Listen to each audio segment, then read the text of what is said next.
Welcome back to Jenna's Kitchen. Who loves pasta? I know I do. But did you know that it's super duper simple to make at home? Well, today I'm going to show you my favorite way to make some pasta. So let's get started.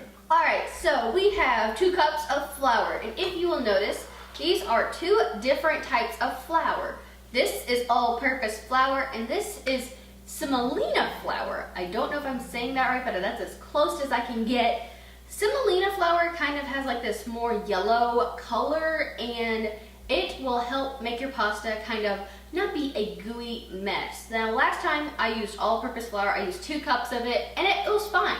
It was a super duper tender and I think that the semolina flour helps kind of firm it up a little bit. So we have 1 cup of semolina flour, 1 cup of all-purpose flour, and then half a teaspoon of salt. And you're just going to sift these together in your bowl. Making pasta is so much fun. It's a great way to get your kids in the kitchen with you. They will have a ton of fun, I guarantee it. And make like a hole in the middle of your flour so it's like a little nest for the eggs. We have 3 eggs, the entire egg, yolk and white. We're going to put it in the little nest. It's okay if a little bit escapes, it'll be good. It's all good. We're going to take a fork and kind of whip the eggs and then slowly kind of bring in some flour. And this is going to make our pasta dough. Tell me your favorite way to have pasta in the comments.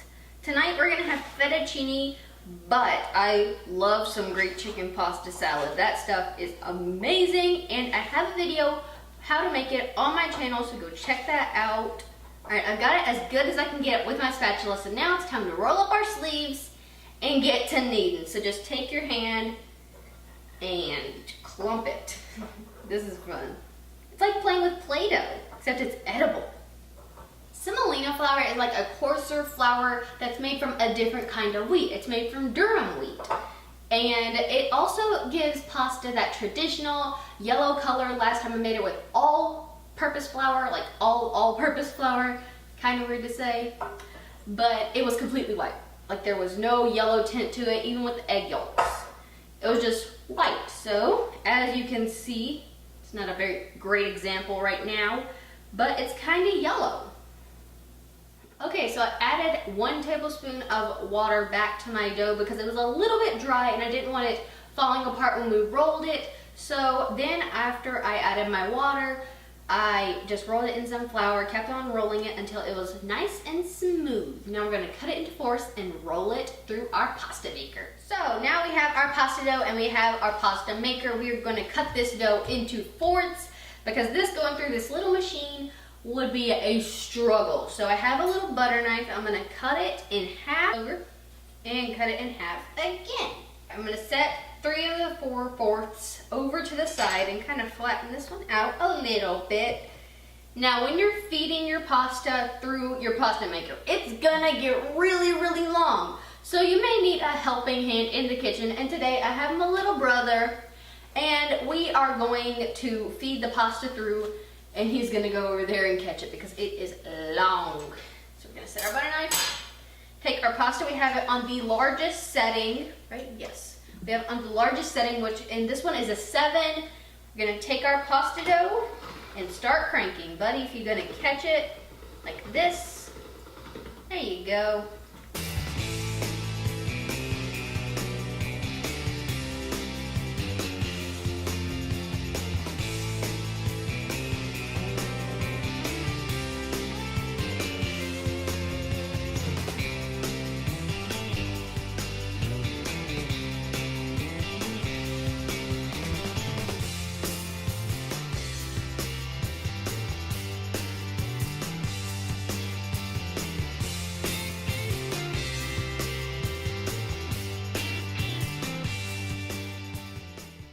So you know how we started off with this little tiny ball of pasta?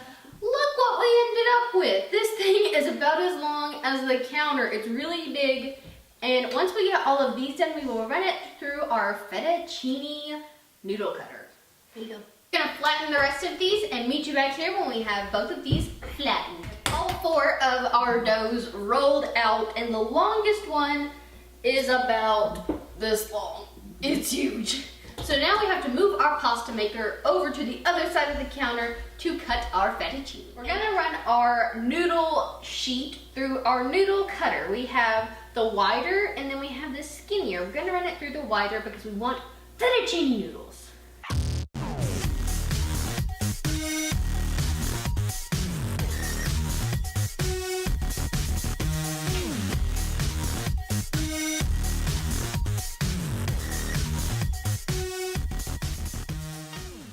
We have our noodles cut, and now we're just gonna lay them out on our countertop.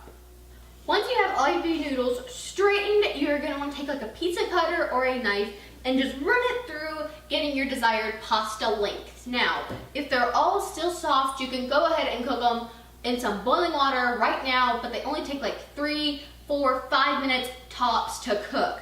Watch them, they will like float up to the top, and it will be super duper cool watching your homemade noodles cook. Now, if you let them dry, they would dry for about 30 minutes to an hour until they're kind of hard like the normal box, except they won't be that hard. Once they are like hardened, you would boil them like you would if they were fresh noodles. Hope you guys enjoyed this pasta that we made today. Jason and I had a ton of fun.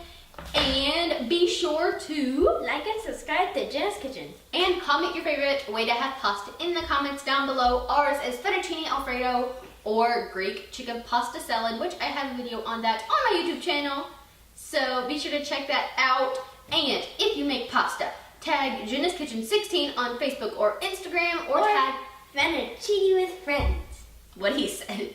Alright, see you guys next time, and it's a pasta party! Pasta party's awesome, oh yeah.